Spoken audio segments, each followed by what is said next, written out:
सौभाग्य की इच्छा रखने वाली स्त्रियां जो भी इस व्रत को करेंगी वह सौभाग्य, पुत्र तथा अचल संपत्ति, अचल लक्ष्मी की प्राप्ति करते हैं।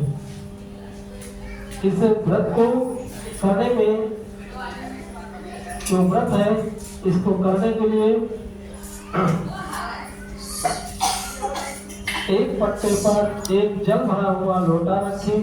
वायना काटने के लिए खांड या मिट्टी का कड़वा लें। कड़वे में गेहूं और ढक्कन में चीनी भर लें। एक नगद रुपया लें। रोटी, चावल, गुड़ आदि से गणेश जी की पूजा करें।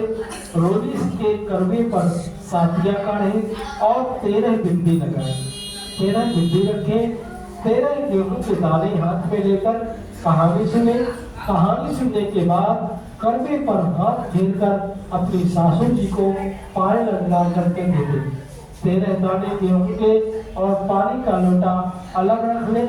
रात्रि को चंद्रमा जब निकले तो चंद्रमा को अर्घ दें और चंद्र फिर उसके बाद व्रत को पालना करें, भोजन कर लें। यदि बहन या पुत्री कहीं बाहर रहते हो तो कड़वे में गेहूं तथा ढक्कन में चीनी भरकर और रुपया रखकर के उसके पास भेज दें। बोलिए गणेश जी महाराज की जय।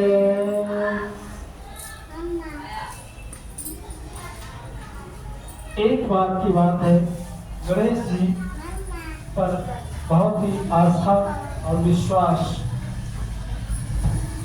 के साथ एक बुढ़िया गणेश जी का पूजन करती। वह आंख से अंधी थी। उसके एक लड़का था और एक बहू थी। घर बहुत गरीब था। वह बुढ़िया हमेशा गणेश जी की पूजा किया करती थी। गणेश जी उस बुढ़िया से कहती गणेश जी उस बुढ़िया से कहते कि बुढ़िया माँ तू जो चाहे सो मांग ले। बुढ़िया कहती कि मुझसे तो मांगना, मुझे तो मांगना नहीं आता, कैसे और क्या मांगूं। सब गणेश जी कहते हैं कि अपने बहू और बेटा से पूछ कर मांग ले। तब बुढ़िया ने बेटा से पूछा कि गणेश जी कहते हैं कि तुम कुछ मांग ले, बता क्या मांगूं। तब बेटा ने कहा धन मांग ले। बहू ने कहा, बहू से जब पूछा तो बहू ने कहा कि पोता मांग ले, नाती मांग ले। बुढ़िया ने तब सोचा ये तो सब अपने अपने मतलब की बात करते हैं, अपने अपने मतलब की चीज कह रहे हैं, मांगते हैं, मांगने के लिए कह रहे हैं। अतः बुढ़िया ने अपने पड़ोस में पूछा, अपने पड़ोसियों से पूछा तो पड़ोसियों ने कहा कि बुढ़िया तू क्यों चक्कर में पड़ती है, थोड़े दिन की जिंदगानी है तेरी, थोड़े दिन जीना है, क्यों तू धन मांगे और नाती मांगे।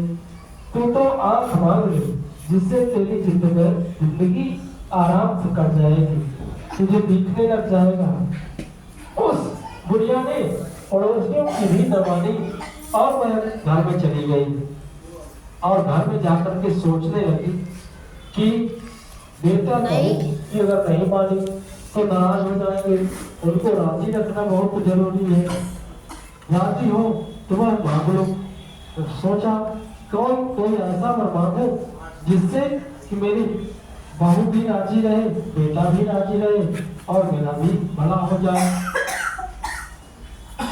ऐसी चीज मांग लो। जब अगला दिन आया, दूसरे दिन गणेश जी आए तो बोले बोल बुढ़िया माँ क्या मांगती है, जो चाहे सो मांग ले। बुढ़िया बोली यदि आप सचमुच मुझे पसंद है, मुझे तो देना ही चाहते हैं तो मुझे 9 करोड़ की माया दे, 9 करोड़ की माया दे, निरोगी काया दे, अगर अमर सुहाग दे, अमर सुहाग दे, आंखों की रोशनी दे, नाती दे, पोते दे और सब परिवार को सुख दे और अंत में जब मैं मरूं तो अंत में मोक्ष दे। इतना सारा एक सांस में गणेश जी से उस बुढ़िया माँ ने मांग लिया। उसने सभी कामना उसकी पूरी हो गई एक ही वरदान में। उसने पहला मांग लिया, माया मांग ली करोड़ों की, दूसरा विरोधी काया मांग ली, तीसरा अमर सुहाग मांग लिया, चौथा आंखों की रोशनी मांग ली, पांचवा नाती पोता मांग लिया और परिवार को सुख मांगा और अंत में मोक्ष को मांगा। अब तब तो गणेश जी बोले, अरे भैया तू तो बड़ी बड़ी सयानी है, तूने तो हमें ठग लिया। खैर जो तूने मांगा है वह सब तुझे मिलेगा। कह करके गणेश जी अंतर ध्यान हो गए और बुढ़िया माँ को मांगे अनुसार वह सब कुछ मिल गया। हे गणेश जी महाराज, हे विघ्नहर्ता मंगल करता, जैसे तुमने उस बुढ़िया को सब कुछ दिया है वैसे ही हम सबको देना, हम सबका भला करना, हम सबको देना। बोलिए गणेश जी महाराज की जय।